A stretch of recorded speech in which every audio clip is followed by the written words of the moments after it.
Strategic situation of Europe 1798 Strategic situation of Europe 1801 Strategic situation of Europe 1803 Strategic situation of Europe 1805 Strategic situation of Europe 1806 Strategic situation of Europe 1807 Strategic situation of Europe 1809 Strategic situation of Europe 1812 Strategic situation of Europe 1813 Strategic situation of Europe 1814 Strategic situation of Europe 1815 The Napoleonic era is a period in the history of France and Europe.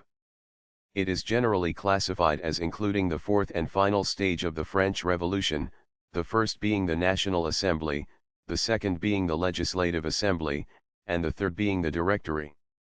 The Congress of Vienna soon set out to restore Europe to pre-French Revolution days. He made peace with the Roman Catholic Church and reversed the most radical religious policies of the convention. In 1804 Napoleon promulgated the Civil Code, a revised body of civil law, which also helped stabilize French society. The Civil Code affirmed the political and legal equality of all adult men and established a merit-based society in which individuals advanced in education and employment because of talent rather than birth or social standing. The Civil Code confirmed many of the moderate revolutionary policies of the National Assembly but retracted measures passed by the more radical convention. The Code restored patriarchal authority in the family, for example, by making women and children subservient to male heads of households. Whilst working to stabilize France, Napoleon also sought to extend his authority throughout Europe. Napoleon's armies conquered the Iberian and Italian peninsulas, occupied lands, and he forced Austria, Prussia, and Russia to ally with him and respect French hegemony in Europe. The United Kingdom refused to recognize French hegemony and continued the war throughout.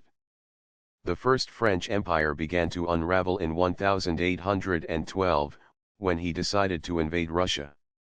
Napoleon underestimated the difficulties his army would have to face whilst occupying Russia. Convinced that the Tsar was conspiring with his British enemies, Napoleon led an army of 600,000 soldiers to Moscow. He defeated the Russian army at Borodino before capturing Moscow, but the Tsar withdrew and Moscow was set ablaze, leaving Napoleon's vast army without adequate shelter or supplies.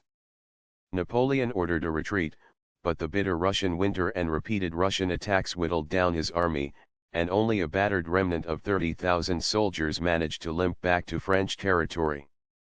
The Allies then continued a united effort against Napoleon until they had seized Paris, forcing his abdication in 1814. His return to power the next year was resisted by all the Allies and his army was defeated by an Anglo-Allied force at Waterloo.